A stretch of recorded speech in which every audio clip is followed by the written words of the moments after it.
The water's fine, homie, jump into the deep end. Sow it, you will reap it. We talking how to start it, how to grow it, how to keep it. Take a deep breath.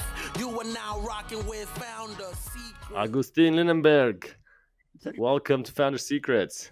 Thanks for having me. Well, Agustin is an amazing entrepreneur from Argentina. He turned his background in design into his beautiful company and studio that's growing and invests in founders. Well, before we get all that, our icebreaker today is, what's the first computer game you ever got hooked on? And for me, it was Red Alert. Did you ever play Red Alert? Of course, it was on my list for sure. I was so obsessed with Red, and this was before it was connected to the internet or anybody else. So you were just playing, without any other human, just with the computer. And yeah, I love it. In fact, a few years ago, I went back, started playing it, but the graphics are so bad that you're like, how could I ever enjoy playing this thing?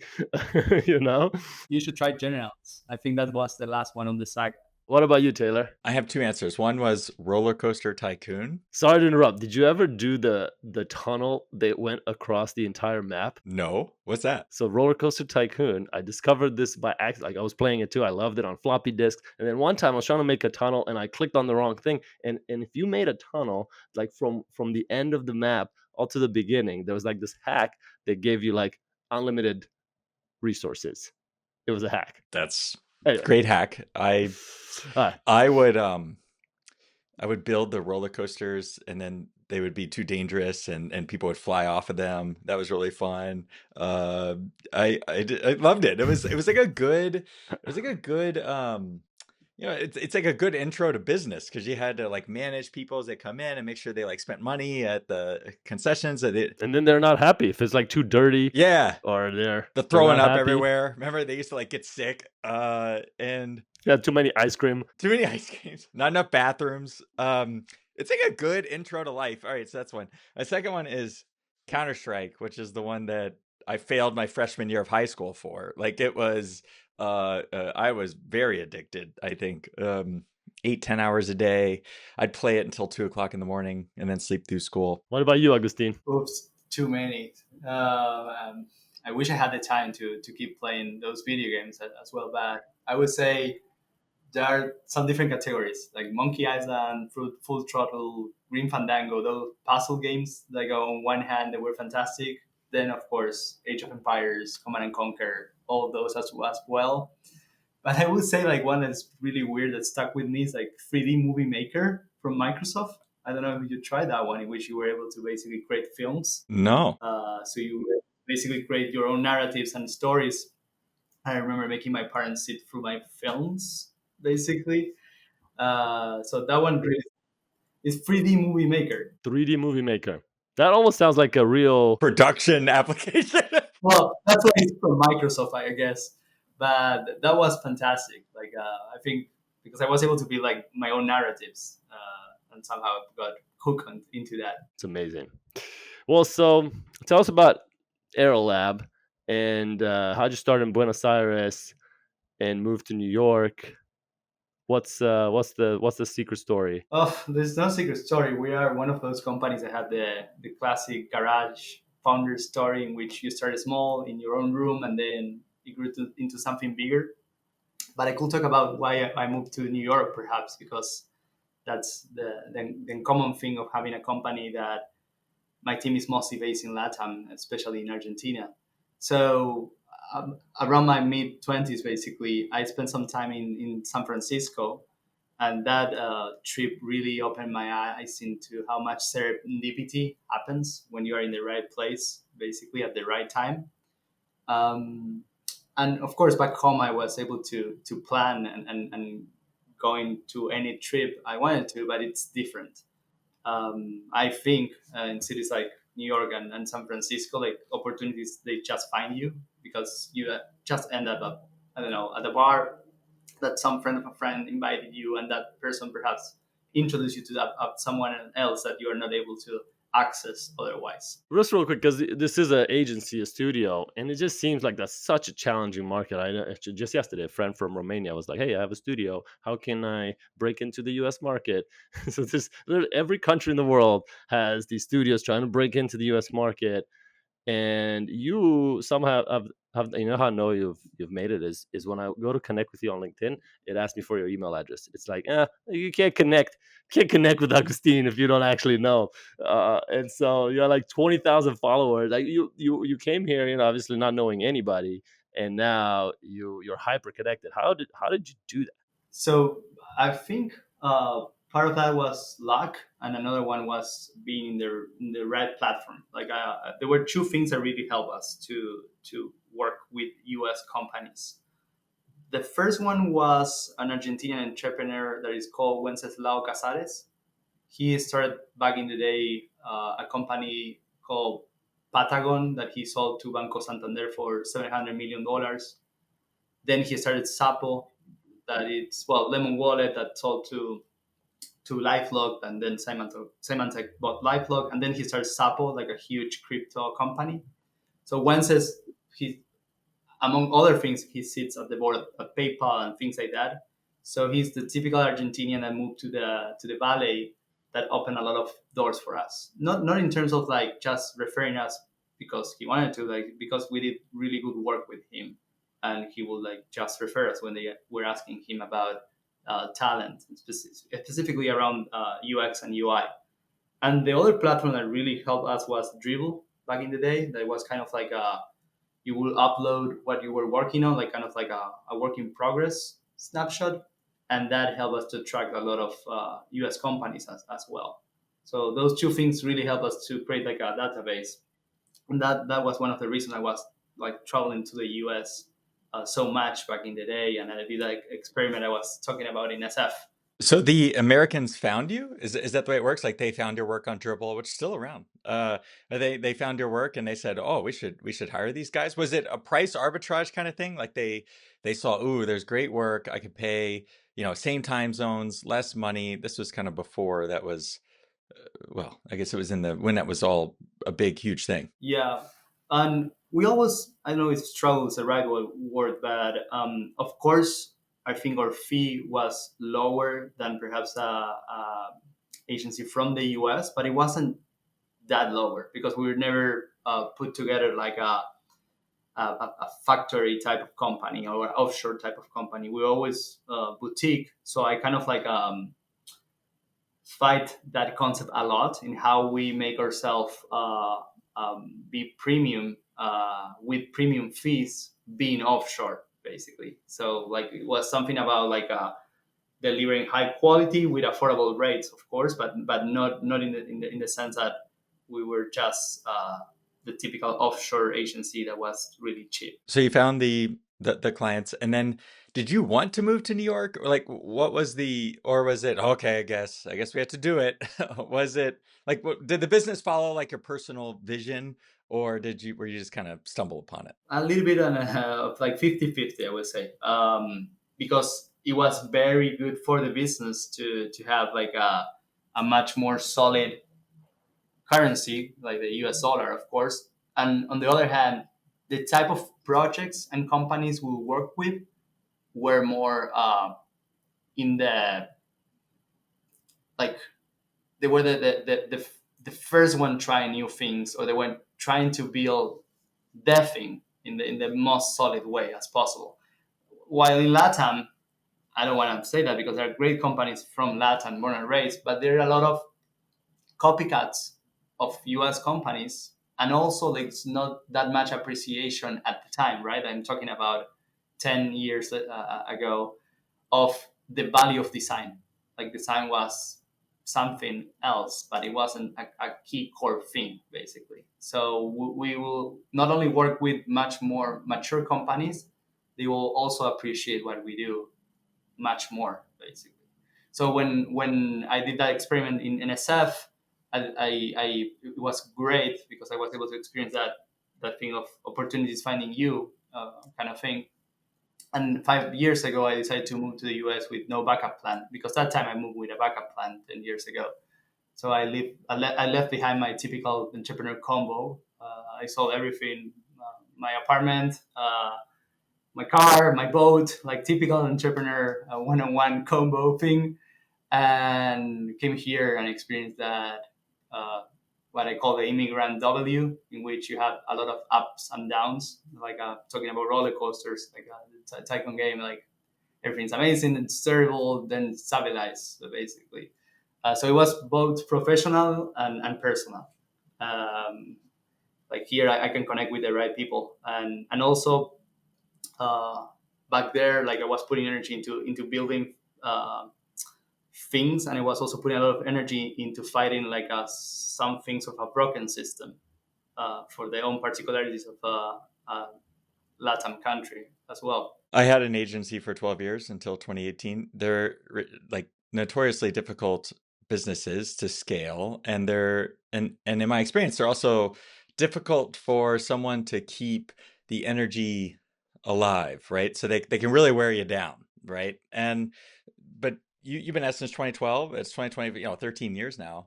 How have you kept kept your skills sharp, but also like your energy and positivity around the business, and allowed it to keep growing and support the life that you want?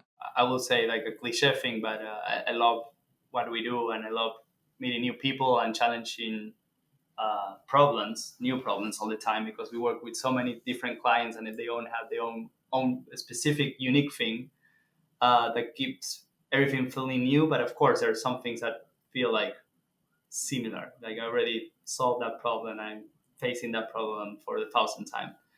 But I think what it changed is how I manage my energy, basically.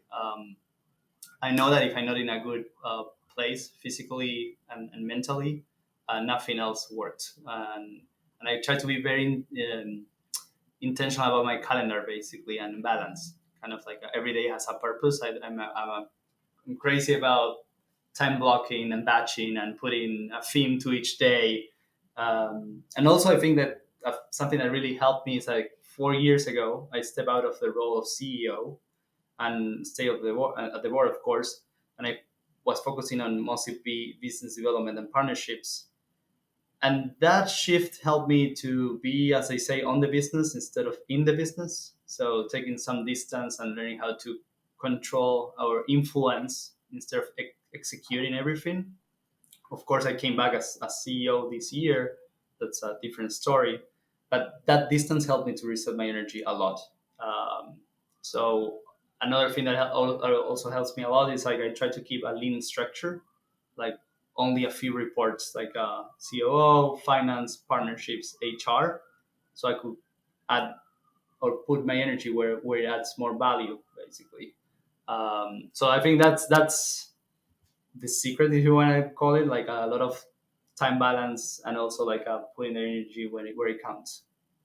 So let's go back real quick to you said there was this mentor from Argentina that sold his company for hundreds of millions of dollars. Yeah. What it was just a Wences, yeah. Wences Yeah, Casares. his nickname, yeah. And how did you meet him? Wences, I met him through his VP of product that I think he reached us through Dribbble, basically. So yeah, Dribbble gave me like some crazy clients, like in ways that are really weird to explain. Like So they reached out to you. They didn't know you were Argentinian. It wasn't like he was like, any Argentinian, just come to my house and I'll hook you up in Silicon Valley. kind of like that. Well, Wences is Argentinian and his VP is Argentinian, but they were living in the US, and I think it's now we have more like them. Like a great example, it's like Isha Rauch from Vercel, that it's valued at 9 billion, for example. Like a lot of great Argentinians really involved. But I just mean like, okay, so the VP of market reached out on Dribbble. You're like, oh, great design. They're like, oh, thanks so much. How did that lead to you getting help from the guy? Well, basically, the first thing they threw at us was like to redesign a landing page. Sounds very, very straightforward, very simple type of thing. And we were like, yeah, sure, we can do that in 2/3 weeks. And they were like, you have 2 days. You think you can do it? And we were like, yeah, sure. Let me grab some coffee and don't sleep for a couple of days, and then we're good.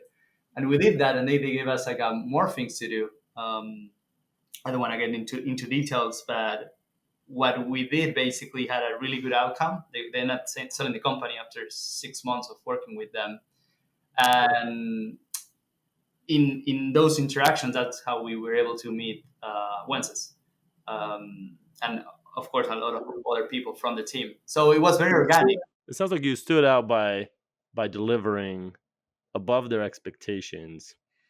And how did you do that? I guess just to design. Do you just feel like you're kind of a better designer than the average designer out there, or what is it that you think helped you over deliver? At the moment, we were very naive, to be honest. Basically we were super obsessed with just creating like very beautiful design, like very with a lot of craftsmanship. Like everything will be different. Like kind of, if we will design every icon, we will illustrate every tiny piece of it, that it looked very unique and custom. That I think it was really hard to.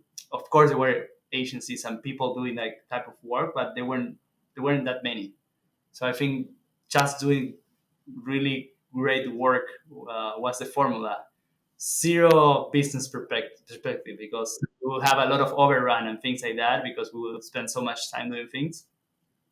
But that was actually a really good point. I think we compensate a lot of business inefficiencies because we will have good margins working for the US with a team in LATAM, because our overrun was crazy. Things will take us 2 or 3x, but we will charge the client only 1x basically. Yeah, but we were not losing money because of the currency exchange. I think that's what kept us alive basically.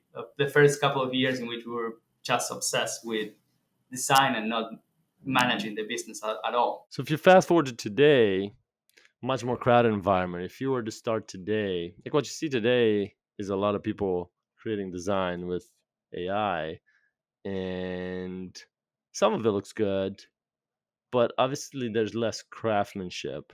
Do you think, what do you think about that? Do you think it's like, oh, it's an opportunity for a new Agustin that's 20 years old today to invest in adding more craftsmanship and not just using AI? Or do you think it's an opportunity to use more AI and less craftsmanship and really like tune that to how do you differentiate yourself, I guess, if you were to start today? I will not start today a design agency at all, a service business, I think, in general, if I had to do it all over again, because I think timing was right for us.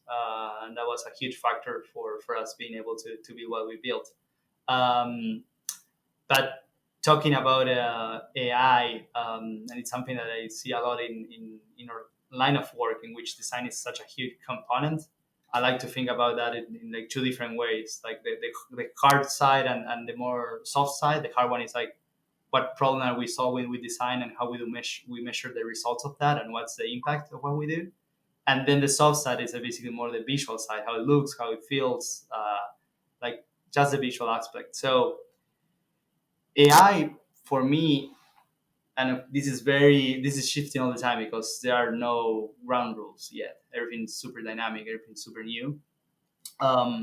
It gives you a lot of opportunity to change the way you execute, and for now it's just a tool that sometimes I'm not sure if we are the pilot or we are the co-pilot and who is in the driver's seat, of course. But I think if you are able to like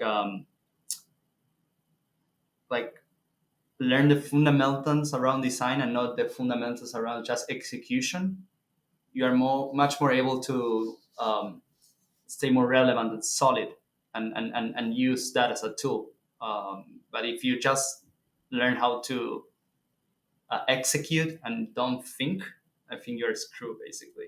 So that's how I think about it. Like if I had to start a new business right now, no matter what I do, I will try to put a very lean core team of experts, like people with like really good backgrounds, probably a lot of strategists that will be able to like walk you through specific processes and then use a lot of different tools or people that will be able to execute whatever is that. But I will not do it basically. But yeah, that's what I think about it. So this is a traditional path for professional services where someone comes in as an intern or a junior person. They work 80 hours a week for the first 3 years in order to learn skills around how to be a strategist or how to be a good designer. And the way they learn how to be a good designer traditionally is that they work with someone like you, and they just basically shadow you, and they're like, oh, that's why he made that decision. Oh, that's how he talks to that client. Oh, that's the mistake that he made, and he explained to me afterwards why he did that. If and I agree with you, by the way, like if I was building any kind of services business today, I would not have any junior people, right? I would just have a core group of senior people. So how can someone learn these skills? If they are 20, like Flavio said, how can they learn these skills so they can become senior or become entrepreneurial in nature? Interesting question. Because I only can talk about my experience in how I did it or what I told people back in the day. I don't know if that changed basically because I haven't lived the process right now. But I would say like something that sometimes is not that popular is like just try copying things, not with a commercial outcome. But I love this trend that was very popular, I think 2-3 years ago in Twitter, of these guys building like 50 apps per year. And now, of course, with vibe coding, it's so much easier, but failing and failing and failing until one of their projects took off.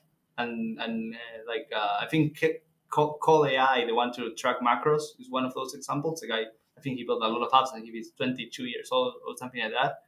But I will say like just copy ideas to see if you're able to execute them and see all the different aspects of that. That's how I learn, and that's how I teach people, like through repetition, basically. Not repetition in terms of craftsmanship, also only through in the way you think.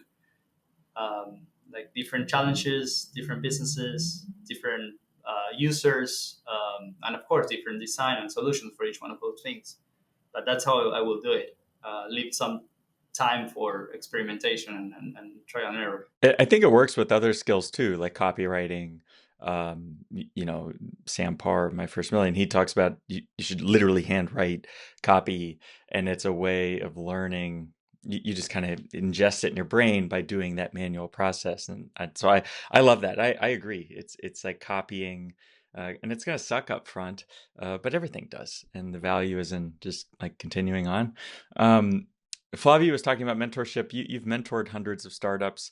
Like what are the themes that when you meet, you met hundreds of founders and people who want to be founders, what are the couple of things that when you spot it, you say, oh, that person's going to be successful, or this is really going to work? There is a couple of things. Like when I work with founders on a more advisory role, or from mentoring or even investing on them, those founders, they usually come from a very curated network because of the bubbles we work with. Because I have access to the founders, what happens to me usually is I end up meeting the investors as well, and I end up meeting the core team that they became founders probably after some years. So we work with companies that start as a pre-seed company and then end up being like unicorns or being public or whatever. And in that lifespan, we're able to work with the core team, with the founders, with investors, and it's kind of like a cycle that resets all the time. So I try to work with people I'm familiar with. And I would say that besides the type of projects I like to work on, like theme/vertical, like I love, like, for example, future of work or mental health, those type of companies. But some factor that I see all the time is like the founders/entrepreneurs that are able to don't fall in love with their ideas, and they are able to like put some metrics on what they are trying, and they are willing to like question themselves and change basically based on those outcomes, are the ones that thrive. the ones that are obsessed with just doing their own thing, their own way, and they don't even measure what they do. I will not say they fail, because sometimes they do succeed, but they have a much higher failure rate. Like, because it's really easy. Talking about myself as well, like falling in love with your own idea, own initiative, and don't even measure yourself. Like that's one component that I see a lot. Do you like have any of your investments or advisorship like yielded more than kind of what you do in your day to day? Like, has that ever happened? Not really. Like, perhaps the last couple of years when I had more free time, because I sometimes something I didn't realize when I moved here was like a lot of the social components of doing like BD slash state relations, they take you after hours time. And I wasn't aware that my energy was depleted all the time. So I like waking up early, working during normal hours. But then I was working without knowing I was working, basically. So I became very self-aware of my time. So if I knew I had like an event, or I don't know, a dinner or whatever, I will take more time to myself. So I think the last couple of years I iterate a lot how I will manage my time, and I said a lot. I said a lot yes to those companies that were approaching me. Now I'm more mindful about that. I say a lot of no, and I don't even reply to a lot of those messages, and that's why I have an email on my LinkedIn thing, so people could stop sending me invites and asking me for money or whatever.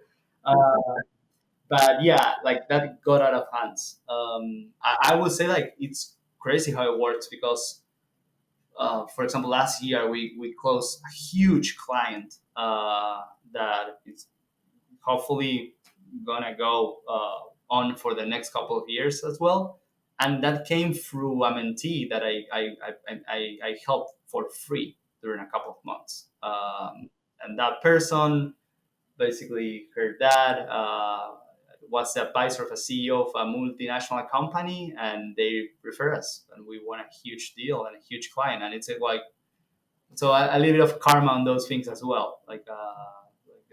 So I try to balance it, but sometimes it does take a lot of time. Well, it's interesting. So you mentioned you work with pre-seed, like before investment companies, and as well as later. Although I gotta tell you, ask your opinion on this. I've recently been advising any founder that's in pre-seed to build the product themselves, right? Using a Lovable or Replit or these AI tools that you don't need, because they're constantly like, oh, let me hire an agency, and they're asking me for a referral, but I don't think they should use an agency until they can get to a point where somebody wants to buy their stuff, which is quite some ways down the road in terms of work, like building a product with AI, a demo, a sales. So I'm curious what you think of that, right? Because in that case, really, yeah, what do you think of that advice I've been giving people? I'm 100% on the same page as you. Like I think that depending on the stage, I saw like a couple of like typical use cases, like companies in pre-seed, they usually need to build the MVP. And a few years ago, it was so much harder to do it, because you will need to have a lot of more technical knowledge. Now with like coding, and even with like these new tools in which you let you build things with natural language, is so much easier.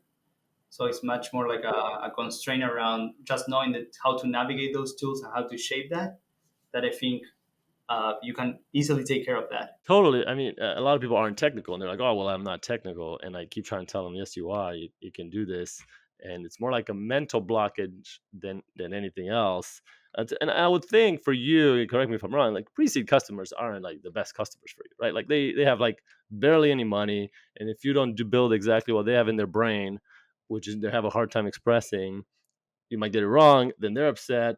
So then you have an upset customer that's not paying you a lot of money. Like I would think it'd be easier to have somebody that's like Series A, a little further along, they have money, they know what they're doing, than a pre-seed, right? Yeah, well, actually, we changed our positioning to work mostly with seed plus. So now it's really rare that we work with pre-seed companies. We work mostly with seed slash Series A and above type of clients because of that, because I don't think we are adding a core value to them, and also because I think they are spending a lot of money and they have so much cheaper solutions that will give them better results. It's like I don't even want their money, because it's like if you raise, I don't know, in a pre-seed stage 150K, and that's on the high side, right?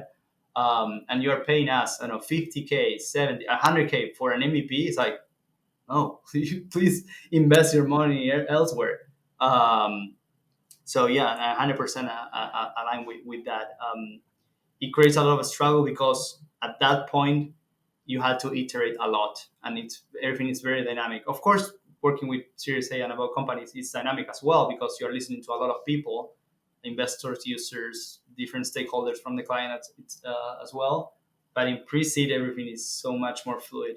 That I will encourage founders to have someone walk them through how to use no code tools to do the MVP. I want to underline something that you said. It mirrors my experience as well. When all through my 20s, so I started my agency when I was 19, 20, and all through my 20s, I went to mentorship events. I went to drinks. I went to dinner with clients. I would go to lunch.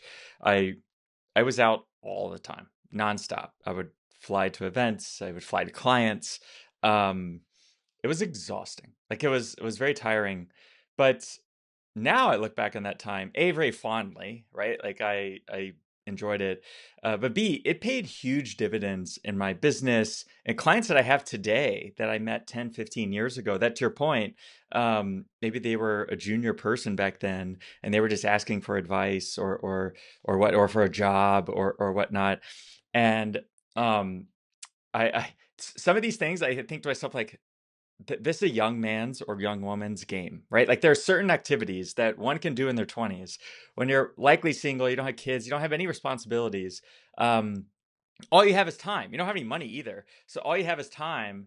And some of these things feel like a waste of time, and some of them are. But to your point, that mentee that became this huge client, and not all of them are, ooh, if I do this, then I'm going to get that.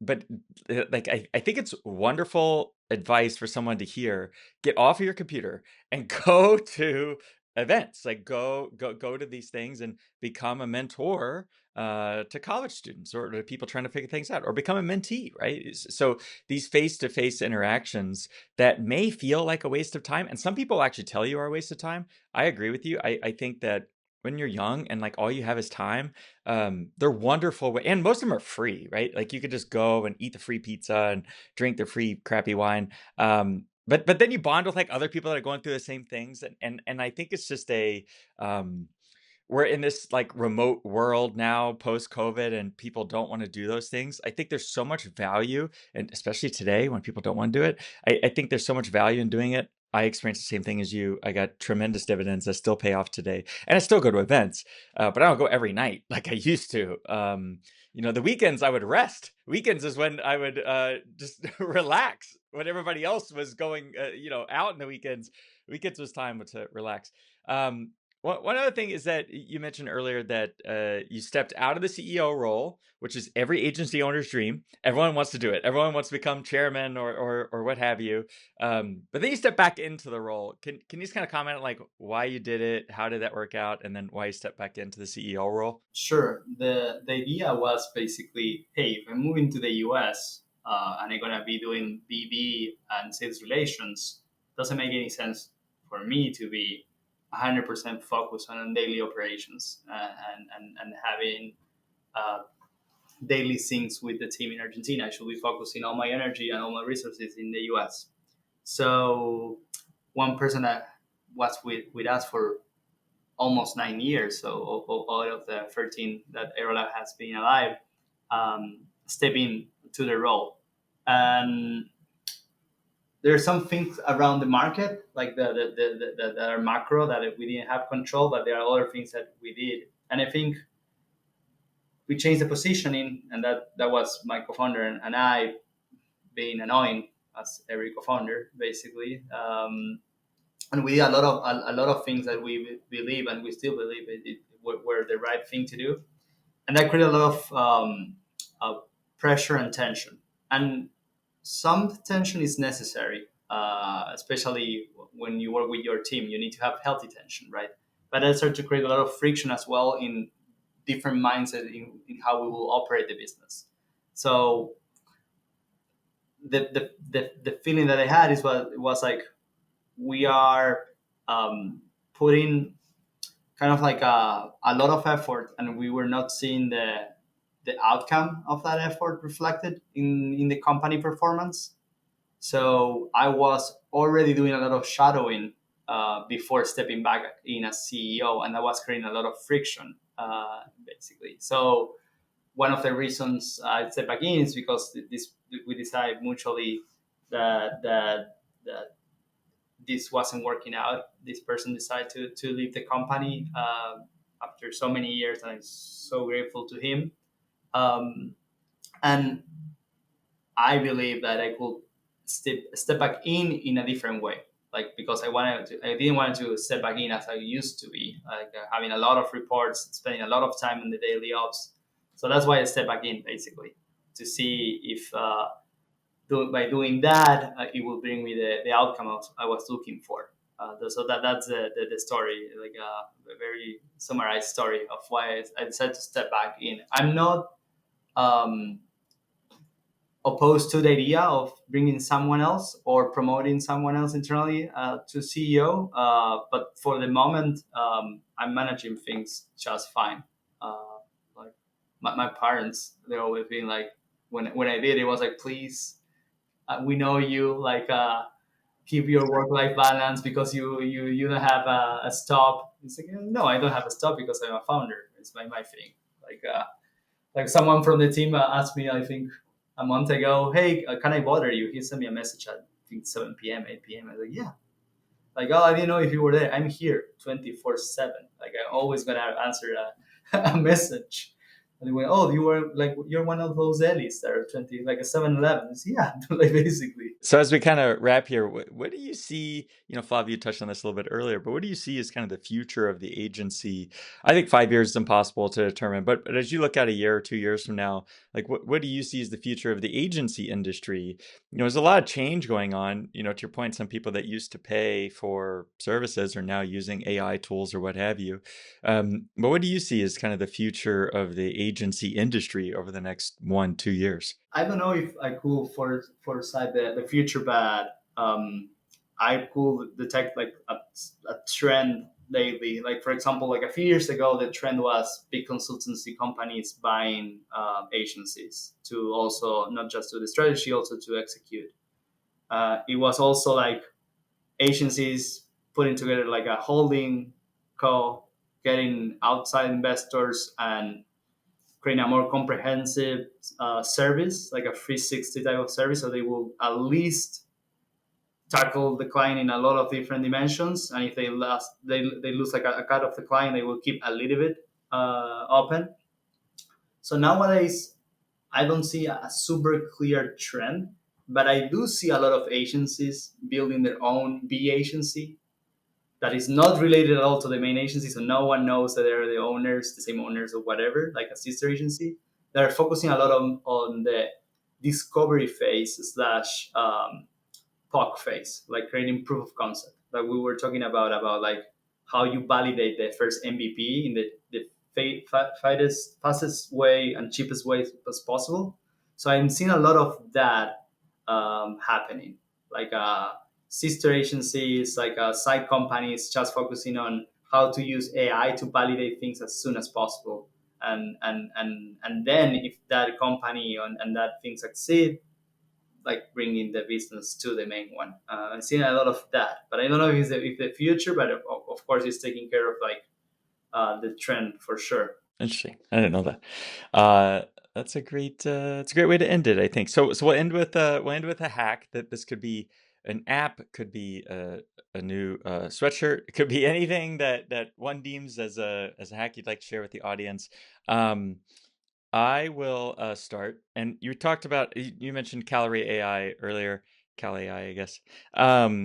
So I use this app called Ladder. I've talked about it. I think it's the best fitness app out there. Like I was using Future it's excellent. Like it's a very well designed app. It integrates great with the Apple Watch. Like a lot of them do shitty integrations with the Apple Watch. This one has an outstanding Apple Watch integration, has great music integration. But the other thing is that when you choose the workout, you choose a team. So I'm on Team Vitality, and then you get a coach. And my coach is Brian. And so he actually, he looks like this.